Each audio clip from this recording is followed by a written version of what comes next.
बड़ी खबर ऑक्सीजन मामले में मनीष सिसोदिया का केंद्र पर बड़ा आरोप। बंद कमरे में ऑक्सीजन नीति बनाई गई है। ये बातें कही है मनीष सिसोदिया ने। इससे पहले लगातार बार पलटवार का सिलसिला चल रहा है। ऑक्सीजन नीति को लेकर अब मनीष सिसोदिया ने केंद्र सरकार को टारगेट किया है। ऑक्सीजन पर केंद्र झूठ बोल रहा है। पूरे देश में ऑक्सीजन की कमी हुई थी।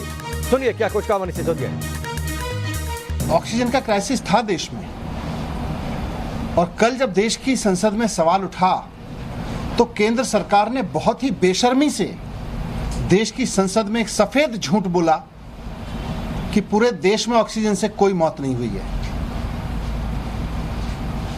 केंद्र सरकार को यह सोचना चाहिए कि अप्रैल के लास्ट वीक में 15 अप्रैल के बाद से 15 अप्रैल से 5 या 10 मई तक के बीच में जो देश में हालात थे, उसमें ऑक्सीजन का मिसमैनेजमेंट केंद्र सरकार की ओर से हुआ था।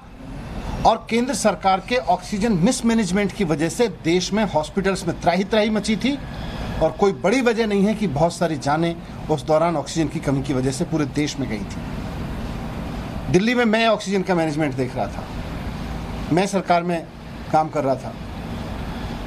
मैं जानता हूं कि किस तरह से मेरे व्हाट्सएप मैसेजेस भरे हुए थे हॉस्पिटल के चीफ के, उनके मेडिकल सुपरिटेंडेंट्स के, डॉक्टर्स के, अटेंडेंट्स के, परिवारों के, पेशेंट्स के, कि साहब हमारे हॉस्पिटल में ऑक्सीजन नहीं है, हमारा आदमी ऑक्सीजन के बिना मर जाएगा, हमारे को ऑक्सीजन दीजिए, नहीं तो हमारे यहाँ 4 सरकारी अस्पतालों में मैं खुद खड़े होकर ऑक्सीजन डिस्ट्रीब्यूशन देख रहा था। और केंद्र केवल अपनी गलतियों को छिपाने के लिए, केवल इस बात को छिपाने के लिए कि उन्होंने ऑक्सीजन का डिजास्टर खड़ा किया इस देश में, 13 अप्रैल के बाद से केंद्र सरकार ने ऑक्सीजन की डिस्ट्रीब्यूशन की नीतियां बदली, और जिसकी वजह से पूरे देश में ऑक्सीजन का डिजास्टर खड़ा हुआ। वो बंद कमरों में बैठ के बनाई गई नीतियां थी, जिनकी वजह से पूरा का पूरा ऑक्सीजन डिस्ट्रीब्यूशन सिस्टम चौपट हो गया। ये केंद्र सरकार की जिम्मेदारी थी। केंद्र सरकार को इस जिम्मेदारी अपने सर पे लेनी पड़ेगी, और लोग जानते हैं कि केंद्र सरकार ने इसको मैसअप किया था।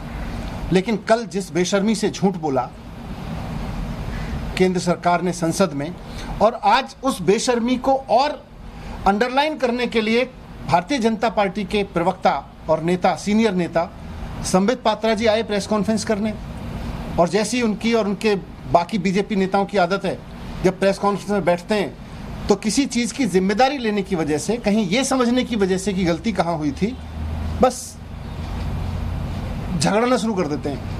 केजरीवाल जी को गाली देना शुरू कर देंगे, ममता जी को गाली देना शुरू कर देंगे, नॉन बीजेपी स्टेट्स के चीफ मिनिस्टर्स को गाली देना शुरू कर देंगे। तो मनीष सिसोदिया को आप सुन रहे थे। फिलहाल सीधे रुक करते हैं अमृतसर का नवजोत सिंह सिद्धू का शक्ति प्रदर्शन। ये तस्वीरें आप देखिए, स्वर्ण मंदिर पहुंचे हुए हैं नवजोत सिंह सिद्धू, और उस दौरान उनके साथ एक बड़ा हुजूम।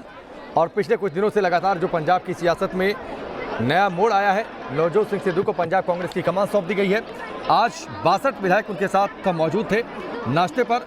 पंजाब में कांग्रेस के कुल विधायकों की संख्या 80 है। 62 विधायक आज नवजोत सिंह सिद्धू के घर पर पहुंचे हुए थे।